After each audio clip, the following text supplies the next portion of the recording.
Clément Viktorovitch, vous revenez ce soir sur cette nouvelle Union populaire écologique et sociale, NUPS, NUPES. L'Académie française n'a pas tranché encore. En tout cas, c'est l'alliance des partis de gauche qui est visée, ciblée, sous le feu des critiques, qu'elles viennent du Rassemblement national ou du camp présidentiel. Stratégie très agressive, Clément, qui pourrait selon vous se révéler efficace. Et oui, feu à volonté contre la nouvelle Union populaire. Depuis quelques jours, l'alliance de gauche est manifestement devenue l'ennemi à abattre pour ses adversaires qui n'hésitent pas en effet à mobiliser les procédés rhétoriques les plus virulents. Alors commençons avec le Rassemblement national. Ce matin, Marine Le Pen était au micro de RTL et elle a fait preuve d'une certaine modération.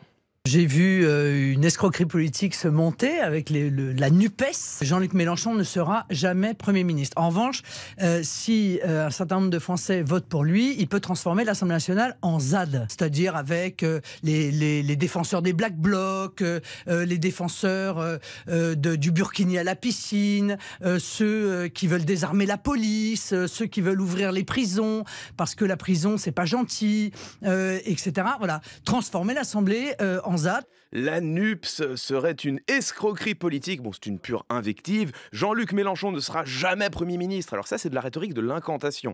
Marine Le Pen présente le futur comme déjà écrit, dans l'espoir de démotiver les électeurs de gauche. L'Assemblée nationale transformée en ZAD, ça c'est une métaphore dépréciative, une association élaborée pour être dégradante. Quant à la gauche qui voudrait ouvrir les prisons parce qu'elles ne sont pas gentilles, ça c'est une stratégie de l'homme de paille, une exagération volontaire de la position adverse pour tenter de la ridiculiser. Voilà quelques-uns des procédés de disqualification mobilisés par Marine Le Pen. Ça, c'était les attaques les plus modérées. Alors oui, parce qu'au même moment, Jordan Bardella, le président du Rassemblement national, était sur BFM TV, et lui, il va un cran plus loin.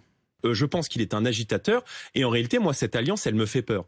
Elle me fait peur. Pourquoi ? Parce que, sur le fond, c'est une ZAD de toutes les idéologies les plus dangereuses pour notre pays. C'est des zadistes, les mélenchonistes ? Les communautaristes, les islamo-gauchistes. Je pense que ce que cherche au fond Jean-Luc Mélenchon, c'est la destruction de l'État. Monsieur Mélenchon, lui, veut transformer la France en un gigantesque squat et la livrer aux prédateurs d'en bas.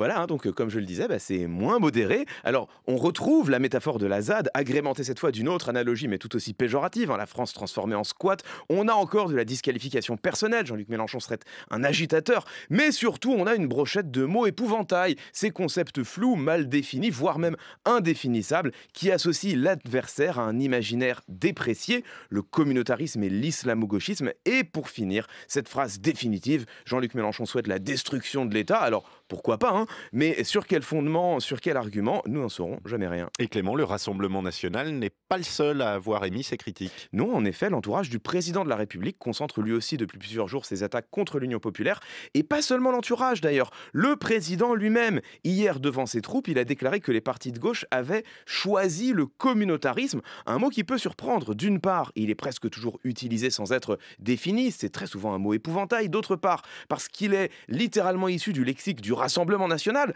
contre lequel Emmanuel Macron prétendait pourtant incarner une digue, et enfin parce que durant l'entre-deux tours, les porte-paroles d'En Marche prétendaient avoir des valeurs en commun avec les électeurs insoumis. Il faut croire que les valeurs changent au gré des élections. Est-ce que ces attaques seront efficaces ? Eh bien oui, c'est possible. C'est possible parce qu'elles sont susceptibles d'activer deux principes psychologiques contradictoires, mais qui ne s'appliquent pas au même public. En ce qui concerne les militants et les sympathisants de l'Union populaire, ces attaques ne feront probablement qu'une chose, renforcer leur détermination à défendre leurs opinions. C'est ce que l'on appelle le principe de réactance. Plus nous sentons une pression s'exercer sur nous, et plus nous avons tendance à résister pour conserver notre liberté. Mais les autres, tous les électeurs hésitants, ceux qui n'ont pas encore arrêté leur choix et sont donc peu susceptibles d'entrer en réactance, eh bien eux pourraient être touchés par ce que l'on appelle l'effet de simple exposition. C'est un principe élémentaire. Plus nous sommes exposés à une même idée, plus elle nous paraît crédible, et plus nous avons de chances de l'accepter. Et c'est justement tout le problème des campagnes de dénigrement. Même si les accusations n'ont aucun fondement, à force d'être répétées, elles peuvent finir par nous paraître vraies.